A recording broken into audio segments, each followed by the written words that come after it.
With the hubbub of November and December behind us, it's time for introspection. Spring is still a long way off. The landscape is shrouded in snow and ice. Frigid winds howl through the trees. The hunger moon dares us to look within and embrace our shadow side. In ancient Celtic culture, Druids received visions while foraying in dedicated rowan groves. Into the rowan grove we go to call out the darkest, scariest aspects of ourselves. Only by examining our shadow side can we truly heal, change, and grow. So get comfortable and close your eyes. Clear your mind.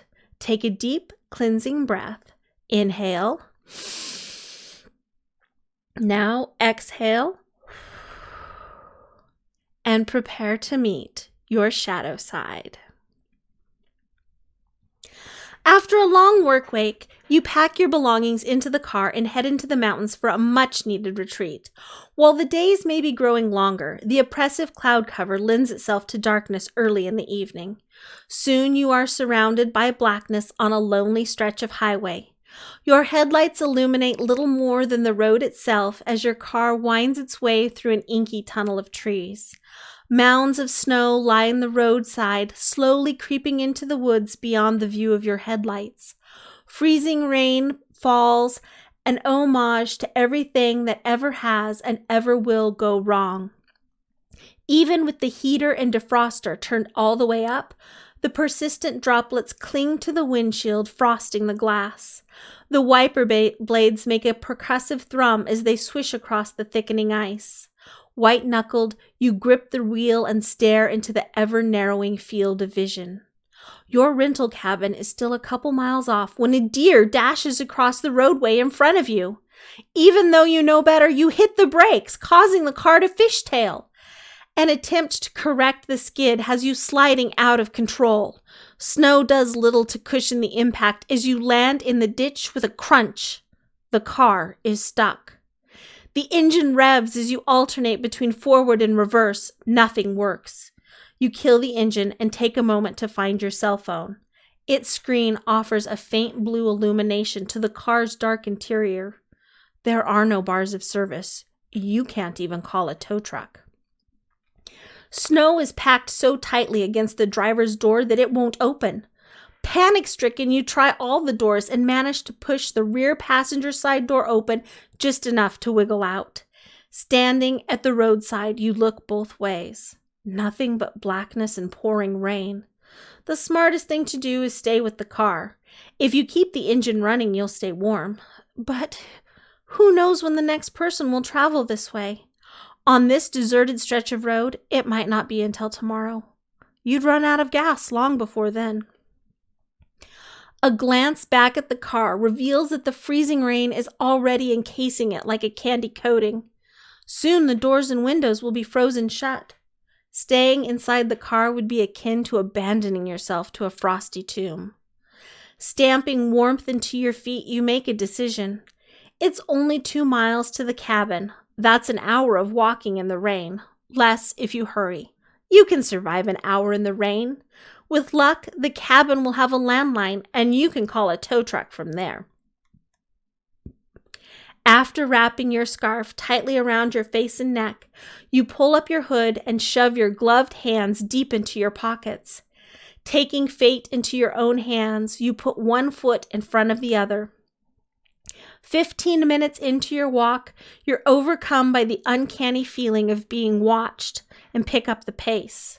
Casting furtive glances over your shoulder, you tell yourself it's just your imagination. There's no movement in the shadows.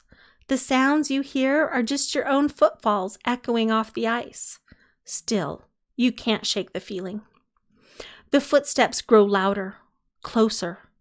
This time you do see a shadow moving behind you. More shadows creep from the forest, where icicles hang like daggers from the trees. Move faster, you tell yourself. Keep going. Stay on the road. From out of the night, a snarling figure lumbers onto the highway in front of you. The creature is more ghastly than anything your mind has ever conjured, not even in your wildest nightmares. A strong gust rises around the ghoul, dislodging jagged icicles and hurtling them your way. A scream crawls its way up your throat and pierces the night. You turn and run. As you flee, you are flanked by shadows fore and aft. Abandoning yourself to the forest, you look for cover, only to realize, too late, that in the snow your own footfalls will betray you. Dodging into a thicket, you stop short, listening to the sounds of the night. Even if the tracks you left in the crusty snow don't reveal your whereabouts, you're certain your pounding heart and ragged breaths will. You see nothing, you hear nothing, save the percussive rhythm of your own heart and your lungs' reedy gasps. Together, they form the soundtrack to your own personal horror show. You're cold and wet, and only one thing is certain. If you remain where you are, you will freeze to death. Having slowed your breathing, you press on, silently ghosting from one clump of brush to the next. Have you outwitted the shadows, or are they lying in wait, preparing to ambush you? The fine rain gives way to snow before the precipitation stops altogether. You tilt your head this way and that, hoping the night will deliver some clue regarding your location. Where is the road? Where is the cabin? You should have stayed with the car. As the temperature drops to dangerous level, the cloud cover breaks up, revealing a ghastly silver-white moon. Your breath billows before you, obscuring your vision with each exhalation. To your right is a clearing with a single rowan tree standing sentinel in the grim moonlight. Through the haze of your breath, you see the horrendous creature enter the clearing. It bays and screeches into the night. From somewhere deeper in the forest, its mate answers the call. Crouching in the shadows, you realize the creature is you. Not you as you are, but dark and terrifying. It is the embodiment of all the evilness that is you. Every jealous action, every greedy deed, every unkind thought, every harsh word ever spoken. It is the darkest, blackest part of your heart. Inhale.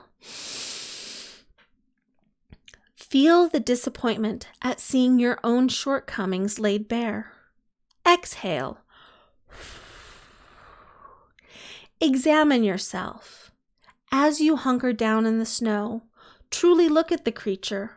What other misgivings and misdeeds do you harbor? If you need to, pause the audio for a moment of introspection. Movement draws your attention. Not long after, the creature's mate appears, silently gliding across the snow as if it had wings. Its supple, lithe body is beautiful and radiant with calming lavender light. Startled, you realize that it too is you. As the two draw together, the light shines ever brighter until it eclipses the darkness. Only then do you understand its malevolence. It is a false light, a black light. As the blackness fades away, horrific aspects of yourself become shockingly clear, standing out brighter than the snow. The black light illuminates every manipulative smile, backhanded compliment, conspicuous act of charity, and artful humble brag you've ever peddled. You crouch lower, ashamed and hiding from yourself. Inhale. Acknowledge the disappointment that you feel. Exhale. In what other ways and other aspects of your life have you sought unwarranted praise? Pause a moment to examine the creature and censure yourself. Acknowledge your misdeeds. If you need to, pause the audio for a moment of introspection. Taking a cleansing breath, you realize that it is impossible to outrun yourself. So you stand and step into the moonlit clearing and join them. Your alter egos offer you toothy grins that are anything but kind. As you face yourself, the grove closes in, Rowan trees spring up where none were before, tightening the circle until its branches brush your shoulders and snag your hair, forcing you to step forward to meet yourself. Moonshine reflects off the snow and ice-crusted limbs, filling the forest with an ethereal glow. Your frosty breath hangs in the air before you. It freezes, shimmering in the moonlight as it solidifies and takes form. The goddess Bridge now stands before you and betwixt you. Her ginger hair and fox fur stole a welcome flame in the bitter cold night. Each of us is offered a choice, Bridge says, indicating the pair of creatures silently eyeing you. The time has come for you to choose. Will it be dark or light? You look and see the dark creature is both great and terrible. It wields the power of fear, extracting loyalty from its subjects through its wrath. But it is also honest, never pretending to be anything other than what it is. That honesty strengthens it all the way to its core. The creature wears its honesty like armor, never letting anyone get close enough to hurt it. The power is alluring, as is the armor that shields its heart from pain. Sensing your decision, Bridge plucks an ice-coated cluster of rowan berries from the trees. If you choose the dark path, your own nature will consume you from within, she says. In her hand, the berries turn black as coal. Like hot coals on a brazier, they emit an amber glow. The ice that encases them melts away. With a whoomph, the berries combust and burn to ash. The goddess gently blows on her palm, setting the ashes aflight.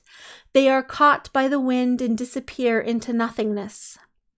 Okay, you think? So not the path of darkness.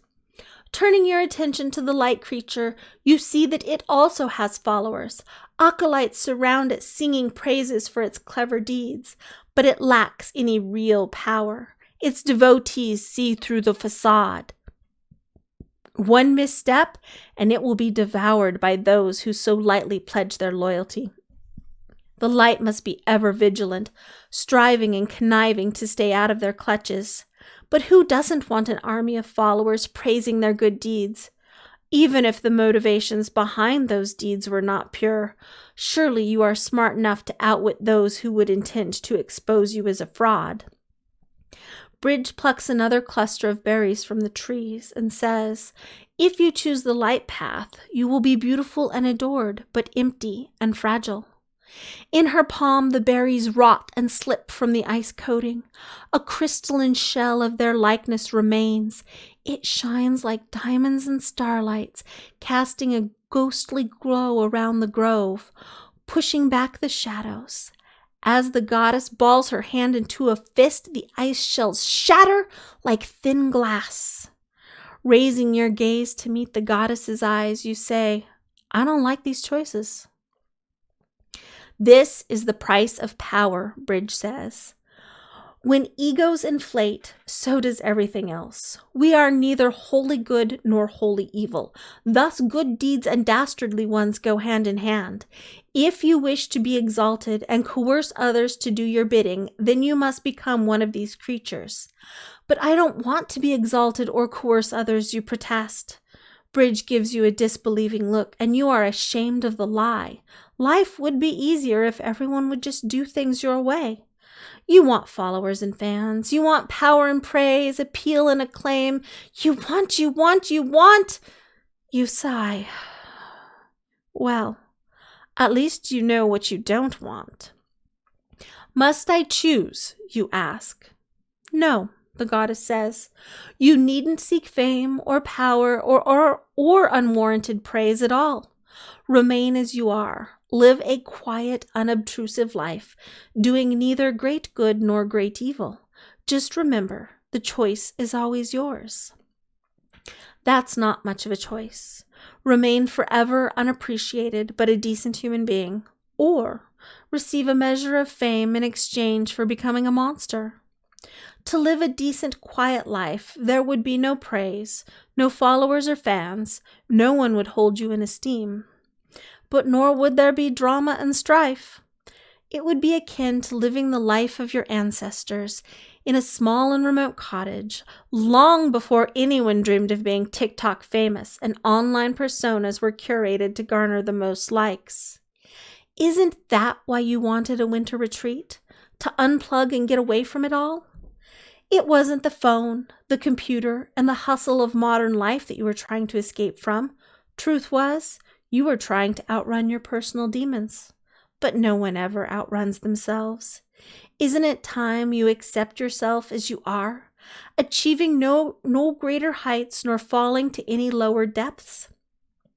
The goddess smiles, knowing you have, at last, made your decision. She indicates a warm amber glow just visible through the trees and says, "The path is laid before you. All you have to do is follow it." You nod and trudge into the forest, already feeling lighter for having left both your alter egos behind. With each step, the golden light strengthens and grows until you realize it's the window of a cabin. A single candle burns on the sill, faintly illuminating the porch. Despite the exhaustion in your limbs, you hurry that way, seeking warmth and shelter. Rapping on the door, you listen for any sign of life within the thick log walls. Hearing none, you knock again, then, sheepishly, try the latch. It opens. Warmth envelops you. Inside, a fire is blazing on the hearth. On the table is a note, a key, a bottle of scotch, and a slice of cheesecake. You pick up the note and read. "The power's out, so I came over and started the fire for you. There's more wood out back, and the matches are on the mantel. Checkout is at 2 p.m. You laugh out loud. It's your cabin. You stumbled blind through the woods and found it.